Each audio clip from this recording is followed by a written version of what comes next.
I've heard from faculty and others, as I've talked about adaptive learning and some of the stuff we're doing at UCF, it's not so new. Stop calling it new. The idea of personalized instruction has been around a long time. If you go back to the idea of differentiated instruction or the old Oxford Cambridge tutor model, there's nothing more personalized than sitting across the table from your mentor and talking about your studies. But what is different, and what ties to what Dr. McCullough talked about this morning and the statewide strategic plan, that iron triangle of cost, access, and quality, you can't do that kind of personalization of an Oxford-Cambridge model at scale without technology intervening in some way to help you facilitate that. And that's how you break that iron triangle in a positive way, by applying very strategic, effective technology to the process. One comment about faculty perception, you alluded to this, and I think it came out of a question. At our experience at UCF, doing adaptive learning, we've been doing it about 2 years, so we're a little behind ASU. In a strategic way, I think I might have my numbers correct. If the folks from UCF correct me if I'm wrong. In 2 years, we've done about 9 courses, 30 sections, 1,700 students in a strategic, systemic, adaptive learning pilot. We've had some pockets using other systems that are more faculty-driven rather than sort of administratively driven and supported, so the number is actually a little bit larger.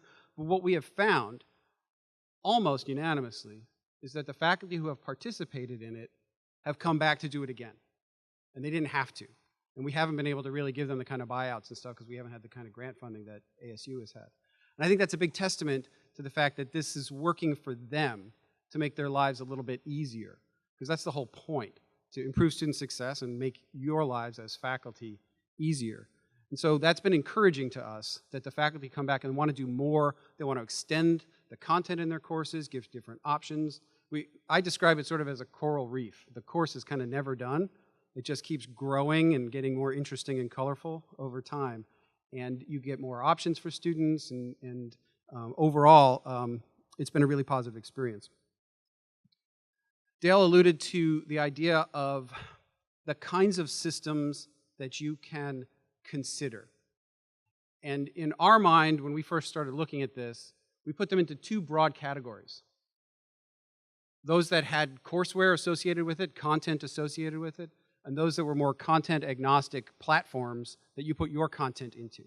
And there's no real answer for that. It really depends on the context. There are pros and cons to each. So if you go with a courseware model where the content is embedded, you can get up to speed very quickly because you're not constructing that content. But you sacrifice control. You have to kind of accept the curriculum as described, that sort of fight against not having Chapter 7 in the curriculum that Dale talked about. On the other side, though, if you want to have complete control and use a platform-based model, it can be really effective, and that's kind of what we've been doing, but it's a heavy lift because you have to build all of that content yourself, and it takes longer.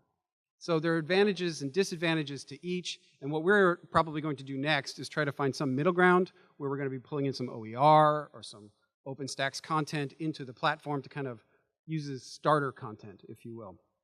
Let me say a couple of things about the specific tactics that Dr. McCullough talked about this morning related to adaptive learning.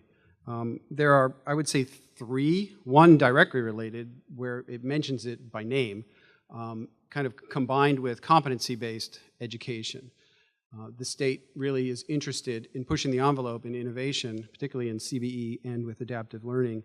And then there are 2 tactics that have to do with seeding innovation across the system, across the entire state university system.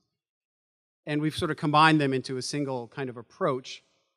The idea behind that, and at least what we've proposed as part of the committee, is to create something called the Innovation in Florida Online Learning. And we have to have an acronym, right? So that's the IFAL acronym.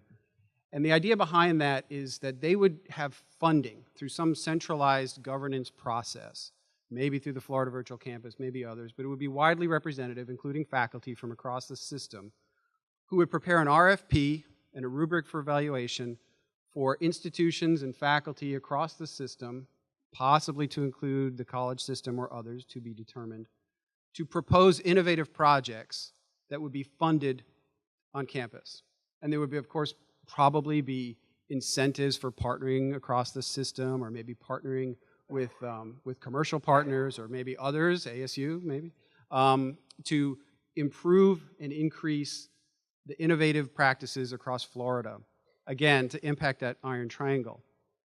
Adaptive learning is kind of at the top of that list of potential innovative practices that could receive incentive funding to foster innovation. Other things that are included in that proposal, besides this grants program, include a summit that would be held annually, this Florida Innovation Summit, where we would bring together all of the grantees who received funding for their projects to share and disseminate all of the results, and potentially give them kind of a forum for disseminating all of the good work that they've done. So this isn't just, say, University of Florida, a particular faculty member gets a grant and achieves some interesting results.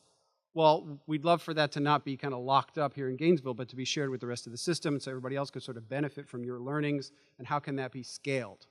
Again, the iron triangle. So we're hopeful that that will potentially be funded, potentially. It could go in as a legislative budget request.